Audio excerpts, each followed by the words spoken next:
where's Eleanor during all this? I don't know, eating? Oh, there she is. I guess she was eating the whole time. Nope, that's actually the penguin with the Sears portrait in a heart locket. And the Chipettes decide to potentially forfeit the race to save the penguin.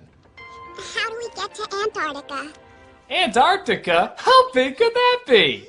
Yeah, I like how the girls have the nurturing subplot and the boys have the forced slavery subplot. This plot twist makes the bad guys think the Chipettes have figured out their obvious, completely flawed scheme. One of the dolls rip and they see some of the diamonds. But that could have happened at any time. Regardless, Claudia and Klaus send their goons after the Chipettes, but they are no match for the penguins! And then the slaughter began. The penguins feasted well that night. Meanwhile, the Chipmunks... wait a minute, where the hell are they? Cambodia? Borneo? South America? The Congo? Where? Oh no, that means late 80s native tribes! Nothing but good things can happen here. I'm sure it will be nothing but respectful. See pretty clothes? Merchandise! Oh my god, that guy's man titties. Animators, why? I demand to know, why this artistic choice? Is that a dude or chick? And if it's a dude, why are his movies so saggy? Did he just lose a lot of weight? This can only end well. With chipmunk sacrifice. Fortunately, the much less inept Chipettes show up in the nick of time to save them. How the hell do the Chipettes know where they are? I don't even know where they are. I have no clue where the heck they could be. I've narrowed it down to 3 continents. Why don't we go for some acceptable targets? You know, we get some Germans in there, make fun of the Lederhosen or the French and the Berets. We could go to New Jersey and make fun of the orange skin and the bumpets. We don't need to be in wherever they are. I feel like the Chipmunk adventure was meant to be longer, you know? So many places left unvisited, so many cultures left uninsulted. Where's the writer of North when you need him? We just knew where you'd be. Thank God you had your GPS on you. Wasn't this before GPS? Shh. Thankfully, we're spared a "you're just saying that to keep us from winning the race" speech, as the Chipmunks and the Chipettes immediately join forces against the Splacken Sie Malice that is Klaus und Claudia. Wow, European Airlines produces a lot of garbage. It gets very quickly resolved by Mrs. Miller's incompetent driving and the fact that the kids always wear a seatbelt.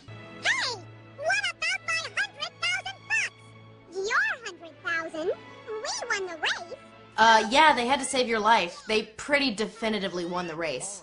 And as the kids gain nothing but hearty life experience from which they will presumably learn nothing, the movie ends on a note of impotent rage. Alvin! So that's the Chipmunk adventure. It's funny, because Girls of Rock and Roll represents everything the movie does right, and something like Wooly Bully represents everything that the movie does wrong. Racist natives, shoehorn musical numbers, completely irrelevant to the plot and even to its own scene. Like the new movies, the Chipmunk Adventure suffers from lack of focus. Is it about international jewel smuggling, chipmunks versus chipettes, travelogue of various countries, getting a kidnapped penguin back to Antarctica City? Nor do Alvin and Simon ever have to apologize for not taking him seriously and denying him delicious ethnic foods. But most relevant, the whole battle of the sexes thing never really comes to any conclusion. It's just Alvin is still bitching about it by the end of the movie. But, more importantly, does the battle of the sexes thing apply to us? Does it?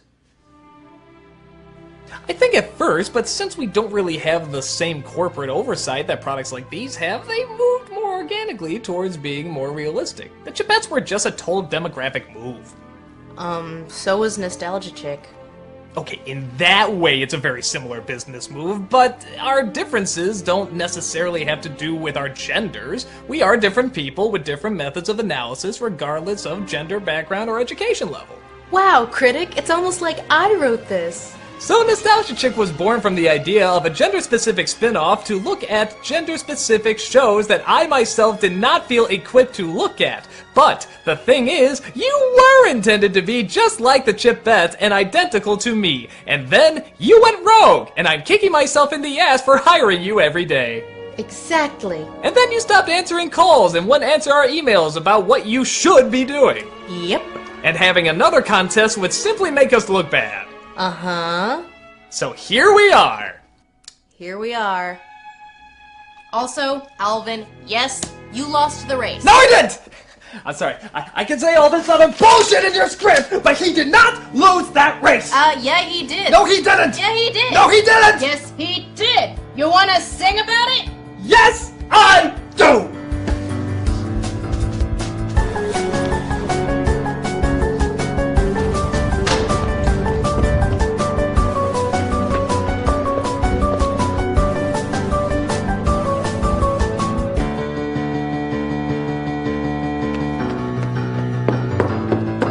I'm a girl reviewer on the internet. Oh, I'm a guy reviewer on the internet. They say there are no girls on the internet, and then they try to troll us. We know that we're better every time that they rickroll us. I'm a girl reviewer on the internet. Oh, I'm a guy reviewer on the internet. Our packages are different, but our jobs are the same. Time to put other boys versus girls on the shame. Yeah!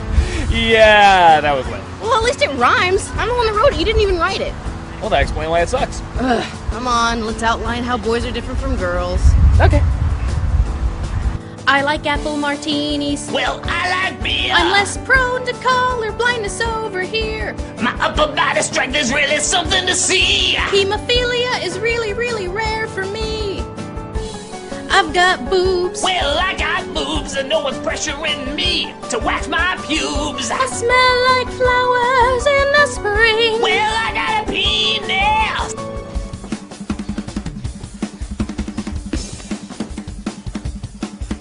My linguistic skills are adroit and refined. I don't know what that means! I live on average 2 years longer than you. Still got that penis. I'm emotional and more intuitive. Well, you suck at that. I'm more prone to depression and also distress. I will never, ever, ever have PMS. I'm a girl reviewer on the internet. Well, I'm a guy reviewer on the internet. Our parts are different, but our jobs are the same. Time to put other boys versus girls on the shame. Well, we've struggled for thousands of years to overcome our foremothers' oppression and break through the glass ceiling, and we've sweat and bled to get out of the kitchen and get a goddamn career and contribute to society on an intellectual and emotional level, and we still only make 75 cents on the dollar compared to men! Still got that penis!